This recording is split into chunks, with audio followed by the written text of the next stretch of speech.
Hello students, आपका स्वागत है हमारी YouTube channel I am education में। और आज हम डिस्कस करने वाले हैं एमकॉम सेम 2 का जो हमारा सब्जेक्ट है ऑपरेशनल रिसर्च, उसका जो चैप्टर है असाइनमेंट प्रॉब्लम, वो आज हम सॉल्यूशन करेंगे। तो इस वीडियो में हम अनबैलेंस असाइनमेंट प्रॉब्लम का जो सम है हमें दिया गया है उसका सॉल्यूशन आज हम करने वाले हैं। तो मेक श्योर कि वीडियो एंड तक देखें ताकि आपको जो भी सॉल्यूशन है वो समझ में आ सके। तो ये इस चैप्टर का सेकेंड वीडियो है। तो फर्स्ट वीडियो अभी तक आपने नहीं चेकआउट किया तो मेक श्योर कि चेकआउट दैट वीडियो, क्योंकि उसमें भी हमने इम्पोर्टेंट जो सम है वो सॉल्यूशन किया हुआ है।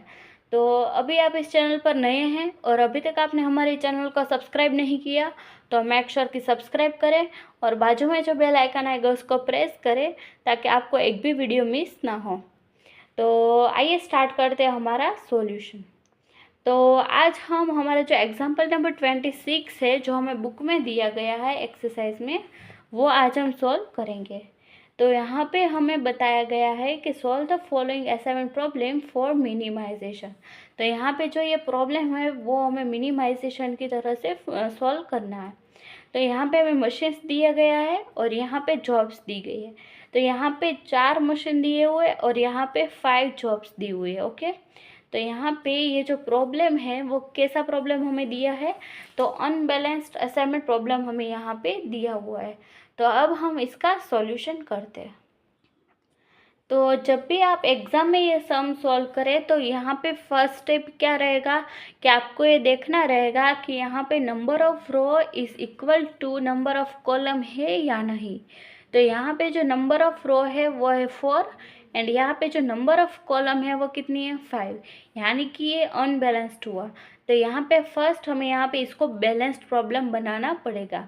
तो इसको हम बैलेंस्ड प्रॉब्लम कैसे बनाएंगे, तो इसको हम बैलेंस करने के लिए यहाँ पे हमें डमी जो रो है वो हमें यहाँ पे ऐड करनी रहेगी। तो डमी रो तो हमने यहाँ पे बना दी। तो अब इसमें जितने भी कॉलम्स है उसमें हम 0 अमाउंट लिख देंगे। तो यहाँ पे हमें ये जो प्रॉब्लम दी हुई है वो अनबैलेंस्ड था, उसको बैलेंस करने के लिए हमने यहाँ पे जो डमी रो है वो ऐड कर दिया है। तो यहाँ पे नंबर ऑफ रो 4 थे और नंबर ऑफ कॉलम 5 थे, इसीलिए इन दोनों को बैलेंस करना ज़रूरी था। यहाँ पे डमी रो ऐड करके हमने इन प्रॉब्लम को बैलेंस कर दिया है। तो यहाँ पे ये जो सम है वो हमारा नॉर्मल सम की तरह ही बन गया है। तो अब हम इसको उसी तरह से सॉल्व करेंगे। तो फर्स्ट स्टेप हमारा क्या है कि फर्स्ट स्टेप हमारा है कि ये जो फर्स्ट हम रो में से जितने भी स्मॉल अमाउंट है उसको बाकी के अमाउंट में से हम माइनस करेंगे एंड देन यहाँ पे हम लिखते जाएंगे। तो यहाँ पे जो फर्स्ट रो है हमारी उसमें स्मॉल अमाउंट कौन सी है, तो यहाँ पे 2 है। तो 2 को हम इन सब में से माइनस करेंगे। तो 9 माइनस 2 करेंगे तो यहाँ पे आएगा 7, 6 माइनस 2 करेंगे तो यहाँ पे आएगा 4, 5 माइनस 2 करेंगे तो यहाँ पे आएगा 3 एंड 4 माइनस 2 करेंगे तो आएगा 2 एंड 2 माइनस 2 करेंगे तो आएगा 0। तो इसी तरह से बाकी की जो अमाउंट है यहाँ पे 3 रो में वो हम माइनस कर लेते हैं। तो यहाँ पे जो सेकंड में है वो भी स्मॉल अमाउंट है 2। तो ये जो 2 है उन बाकी की अमाउंट जो है उसमें से माइनस करेंगे। तो यहाँ पे फर्स्ट में आएगा 5, देन आएगा 4, 1, 0 एंड 6।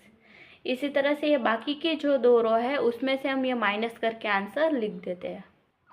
तो यहाँ पे ये जो आंसर है वो हमने कैलकुलेट करके लिख दिया है। तो लास्ट में हमें यहाँ पे डमी दिया है, तो डमी में सारी अमाउंट जो है वो 0 है। तो उसमें से आप माइनस करें या ना करें उसमें कोई भी डिफरेंस नहीं आता। तो ये जो डमी रो है वो हम एज इट इज़ यहाँ पे लिख देंगे। तो डमी रो को हम यहाँ पे क्या नाम दे देते, तो ई नाम दे देते। ओके, तो यहाँ पे जो अमाउंट है वो हम यहाँ पे एज इट इज़ लिख देंगे। तो अब हम हमारा जो नेक्स्ट स्टेप है उसमें क्या करते हैं, तो उसमें हम यहाँ पे रो में से तो माइनस हमने यहाँ पे कंप्लीट कर दी। तो नेक्स्ट स्टेप में हम क्या करते हैं कि जो कॉलम वाइज जो भी स्मॉल अमाउंट है वो हम यहाँ पे माइनस करके नेक्स्ट टेबल में लिख देते हैं। तो यहाँ पे ईच रो में यहाँ पे डमी रो है, इसीलिए ईच कॉलम में हमें यहाँ पे 0 दिया है।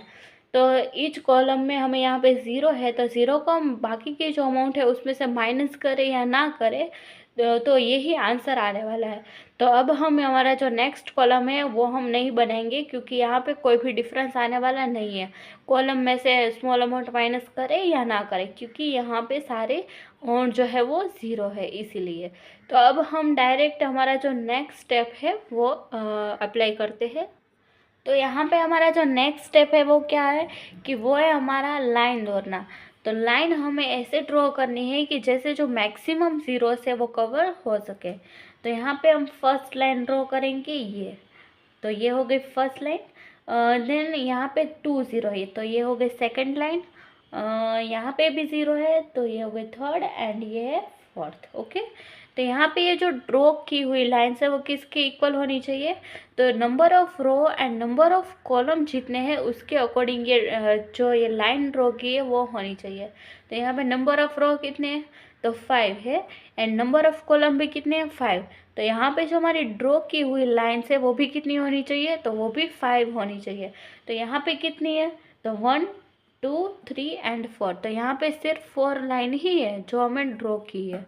तो ये हमारा जो सॉल्यूशन है वो कैसा है? ये ऑप्टिमल सॉल्यूशन नहीं है। तो अब हम इसको ऑप्टिमल सॉल्यूशन बनाएंगे। तो ऑप्टिमल सॉल्यूशन कैसे बनाएंगे कि यहाँ पे जितने भी अनकवर्ड जो एलिमेंट्स है, जो अमाउंट यहाँ पे अनकवर्ड बची है, उसमें से यहाँ पे जो भी स्मॉल अमाउंट है उसको माइनस करेंगे।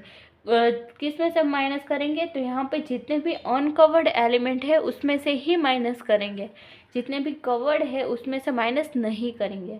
तो यहाँ पे जो अनकवर्ड में से वो जो स्मॉल अमाउंट है वो कौन सी है? तो 1 है।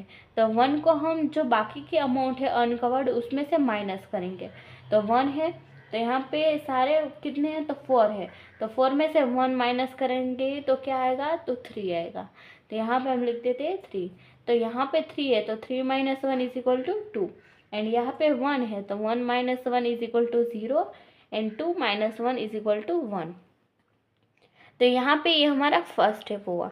देन हमारा सेकंड स्टेप क्या होगा कि ये जो जितने भी लाइंस हमने ड्रॉ की है वहाँ पे जहाँ इंटरेक्शन होता है उसमें जो हमने माइनस की हुई अमाउंट उसको यहाँ पे प्लस करनी होगी। तो यहाँ पे हमारी जो मिनिमम अमाउंट थी वो कौन थी?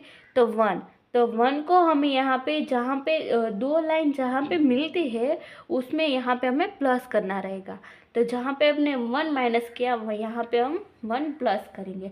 तो यहाँ पे ये 1 लाइन है और यहाँ पे ये लाइन है, तो यहाँ पे दोनों लाइन का इंटरेक्शन होता है, यहाँ पे हम प्लस करेंगे। तो कौन सा अमाउंट प्लस करेंगे? तो यहाँ पे जो भी मिनिमम अमाउंट थी जो हमने माइनस की थी वो अमाउंट हम यहाँ पे प्लस करेंगे। तो ये हो गई 1। देन यहाँ पे सेकेंड इंटरेक्शन कौन सा है? तो यहाँ पे ये लाइन और यहाँ पे ये लाइन, तो यहाँ पे भी इंटरेक्शन है, तो हम यहाँ पे भी 1 लिखेंगे। एंड यहाँ ये लाइन और यहाँ पे ये लाइन, तो यहाँ पे भी इंटरेक्शन हो रहा है, इसलिए यहाँ पे भी हम 1 लिखेंगे। और बाकी की जो अमाउंट है वो हमें यहाँ पे एज इट इज़ लिखनी रहेगी। तो यहाँ पे है 7 5 3 0 2 0 2 7, और यहाँ पे 2 0 ये, एंड यहाँ पे 0 6 0 4। तो यहाँ पे बाकी की जो अमाउंट थी वो हमने यहाँ पे ऐसे की ऐसे लिख दी, यानी कि एज इट इज़ यहाँ पे राइट डाउन कर दी है। तो यहाँ पे हमें ये सॉल्यूशन मिल गया है। तो अब हम फिर से ये लाइन जो है वो ड्रॉ करेंगे, देखते हैं कि ये लाइन 5 होती है या नहीं। तो यहाँ पे 2 3 0 है, तो ये फर्स्ट लाइन हो गई हमारी। देन यहाँ पे 2 0 है, ये सेकेंड, ये थर्ड, ये फोर्थ, एंड ये फिफ्थ। तो यहाँ पे हमने जो सारे ज़ीरो है वो कवर कर लिए हैं। एंड ये जो लाइंस है वो भी हमने यहाँ पे ड्रॉ कर दी है, एंड ये भी लाइंस जो है वो भी 5 हुई है। तो यहाँ पे कोई भी प्रॉब्लम नहीं हो। तो ये हमारा जो सॉल्यूशन है वो कैसा है? वो सॉल्यूशन हमारा ऑप्टिमल है।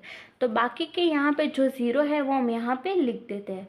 तो जहाँ जहाँ ज़ीरो है वही उसके जो जगह है वही लिखना है, किसी और जगह पे नहीं लिखना। तो यहाँ पे डी में है, देन यहाँ पे ई, यहाँ पे है कॉर्नर यहाँ, और 1 2। ओके, तो यहाँ पे जो ज़ीरो थे वो हमने सारे यहाँ पे राइट डाउन कर लिए। तो अब हमारा जो नेक्स्ट स्टेप था वो क्या था कि हमें फर्स्ट रो वाइज देखना है।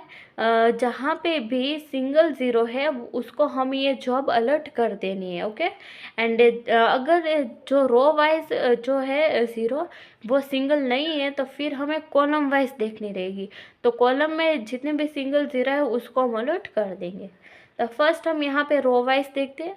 तो फर्स्ट रो में सिंगल ज़ीरो है तो हमें ये जॉब ए को अलर्ट कर देंगे। देन यहाँ पे बी में 2 ज़ीरो है तो ये हम रहने देंगे।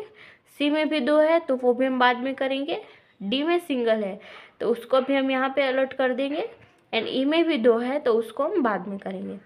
तो ये हमारा रो वाइज तो कंप्लीट हो गया। तो अब हम कॉलम वाइज देखेंगे। तो कॉलम वाइज यहाँ पे तो ये अलर्ट हो गया तो इसकी तो बात ही नहीं है। देन सेकंड देखेंगे तो सेकंड कॉलम में क्या है तो यहाँ पे सिंगल है तो यहाँ पे भी इसको अलर्ट कर देंगे। एंड 3 यहाँ पे 3 है, 3 ज़ीरो है तो इसको हम अलर्ट नहीं करेंगे, बाद में अलर्ट करेंगे। फोर्थ कॉलम में यहाँ पे भी 1 ज़ीरो है तो इसको भी हम यहाँ पे अलर्ट कर देंगे। तो बाकी जो बचा है उसको हम यहाँ पे अलर्ट करेंगे। तो ये भी अलर्ट हो गया तो ये कैंसिल हो गया। यहाँ पे ये अलर्ट हो गया तो ये कैंसिल हो गया। तो बचा कौन सा तो ये, तो हम ये इसको अलर्ट कर देंगे। कैसे किया हमने तो यहाँ पे ये 3 बचा था। ओके, तो यहाँ पे ये अलर्ट हो गया तो ये नहीं होगा तो इसलिए ये कैंसिल हो जाएगा। एंड यहाँ पे ये अलर्ट हो गया इसलिए ये नहीं होगा तो ये कैंसिल हो जाएगा। यहाँ पे ये अलर्ट हो गया है इसलिए ये नहीं होगा तो ये भी कैंसिल हो जाएगा। एंड लास्ट में कौन सा ज़ीरो बचा है ये, तो ये हमारा ज़ीरो जो है वो अलर्ट होगा। तो ये हमारा जो सॉल्यूशन है वो ऑप्टिमल सॉल्यूशन है। तो अब हम यहाँ पे जो हमारा आंसर है वो भी राइट डाउन कर लेते हैं। तो यहाँ पे हमने ए को कौन सी जॉब अलॉट की है तो ए को 5 नंबर की, बी को 4 नंबर की, सी को 3 नंबर की, डी को 1 नंबर की एंड ई को हमने यहाँ पे 2 नंबर की जॉब अलर्ट की हुई है। अब हमें यहाँ पे जो हमारा Z मिनिमम है वो भी फाइंड आउट करने के लिए कहा गया है। तो वो हम कैसे फाइंड आउट करेंगे तो जहाँ जहाँ पे भी ज़ीरो हमने यहाँ पे अलर्ट किया है उसकी अमाउंट हमारा जो ओरिजिनल क्वेश्चन है उसमें यहाँ पे देखनी रहेगी। तो फर्स्ट हम यहाँ पे देख लेते हैं। तो ये जो 3 अमाउंट है वो हमने यहाँ पे अलर्ट की हुई है, 1, 2 एंड 3। उसी जगह के जो अमाउंट है वही हमें यहाँ पे कंसिडर करनी है, बाकी की जो अमाउंट है वो हमें यहाँ पे कंसिडर नहीं करनी। देन यहाँ पे डी में फर्स्ट, तो यहाँ पे डी में फर्स्ट एंड ई में सेकंड। तो यहाँ पे ये जो बाकी की ये जो अमाउंट है वो हम यहाँ पे लिख देते हैं। तो यहाँ पे 2 + 2 + 4 + 2 एंड +0। तो इन सब का हम टोटल करेंगे तो इसका टोटल आएगा 10। तो हमारा जो Z मिनिमम है वो कितना आया है 10। तो हमारा इसका जो एग्जाम्पल नंबर 26 था उसका सॉल्यूशन हमने यहाँ पे कंप्लीट कर दिया एंड इसका आंसर भी हमें यहाँ पे मिल गया। तो ये जो अनबैलेंस असाइनमेंट प्रॉब्लम है इसको इस तरह से सॉल्व करते। तो आई होप कि आपको ये सॉल्यूशन समझ में आया होगा। तो अगर आपको वीडियो पसंद आ रहा है तो मेक श्योर कि like this video, share this video to your friends and subscribe to our channel. तो इसके बाद भी अगर आपको कुछ भी समझ में नहीं आ रहा और कोई भी क्वेश्चन के रिलेटेड कोई भी सब्जेक्ट में आपको कोई भी प्रॉब्लम है तो just let me know in the comment section and you will get answer as soon as possible. तो मिलते हैं नेक्स्ट वीडियो में, टिल देन थैंक यू।